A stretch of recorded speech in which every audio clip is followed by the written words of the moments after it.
"It was incredible to share this with Jack Rathbone, my best friend since year one," said Aidan McDonough. Aidan McDonough is not the first 7th-round pick to make his NHL debut from the 2019 NHL entry draft. Still, McDonough's arrival in the NHL is a huge success. Most 7th-round picks never make it. Odds were particularly low for McDonough, a late-blooming power forward in his second year of selection eligibility, and not even a points-per-game player in the USHL. However, there was something about McDonough's play that reassured Vancouver Canucks watchers that McDonough could beat the odds. The problem wasn't just height or perfect shot, it was sense of hockey combined with full coaching talent and enthusiastic willingness to accept and improve criticism of game. From there, McDonough took up college hockey to prove the Canucks were right in picking him. The Canucks stayed in constant communication, helping him continue to improve his game, and he faithfully rewarded effort by signing Canucks, despite having option to go free agency in summer. Against the Chicago Blackhawks on Sunday night, McDonough played his first game for the Canucks. Head coach Rick Tocchet even sent McDonough, a winger, to take the opening kickoff, which he won.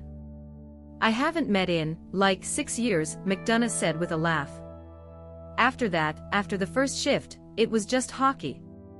The first shift is obviously a bit tense, a bit challenging in Zone D, but after that you just think about the game, and what happens next, so you don't focus too much on being nervous. As an added bonus, McDonough's debut came with childhood friend Jack Rathbone, who was called up from Abbotsford Canucks in the AHL before Canucks' final game on Saturday.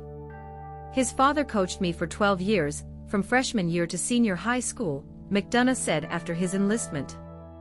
"Jack and I have been very close our entire lives, and he was one of the first people to text me after his enlistment. My father sometimes says that if you want your daughter to marry someone, that's the man you want," she added. Realizing his dream of making the NHL with Rathbone by his side was somewhat surreal for McDonough. Having so many friends, family here, they took the short flight, and sharing that with Jack Rathbone, my best friend since first year, being there with me then clearly getting 2 points, it was incredible, McDonough said. Everything.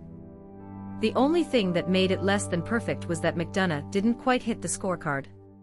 He had a chance, 2 very good, but he didn't manage to bury the puck behind the net.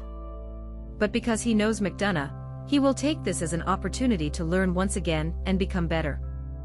"Yeah, I've looked a few times," said McDonough sadly. "Hopefully they'll start coming once I've settled in a bit.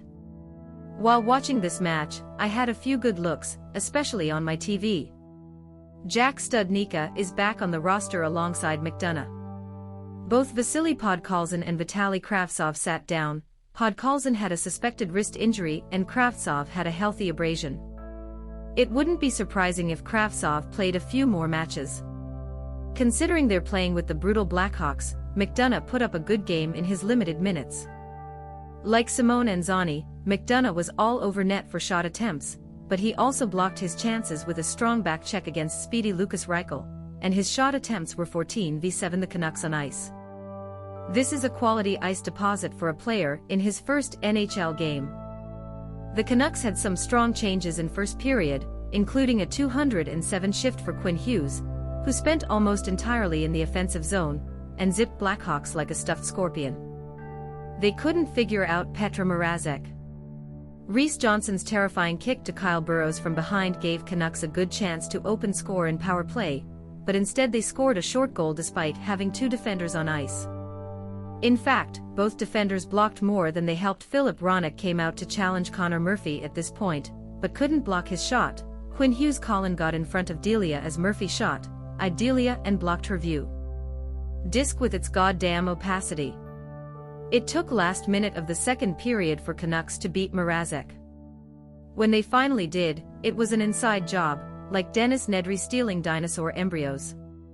Quinn Hughes snatched deep into the Blackhawks zone, then fed the puck to JT Miller is guarding him at this point. Miller saw a clear Phil Di Giuseppe and tried to set up Brock Boeser for a touch target. He never made the transition, like Josue Duverger. Seth Jones threw the ball into his own net. With the second assist, Quinn Hughes took his 69th point of the season, breaking his own franchise record for most points in a single season by a Canucks defender. So even if it wasn't the best goal, it was still nice. Delia made one of best saves of the season with a minute left in third period. First, he stretched his right leg back to rob Tyler Johnson after a slinging pass caused Delia to go the other way. Then, realizing that Johnson wanted to raise the rebound, Delia likewise lifted her right pad and placed her toe on the puck. He became a full scorpion like Matt Gargan. Dakota Joshua didn't get an assist on the kickoff, but he did get it in spirit. Lukas Reichel, the Blackhawks' best player in this game, leveled off with a clean shot off the open ice.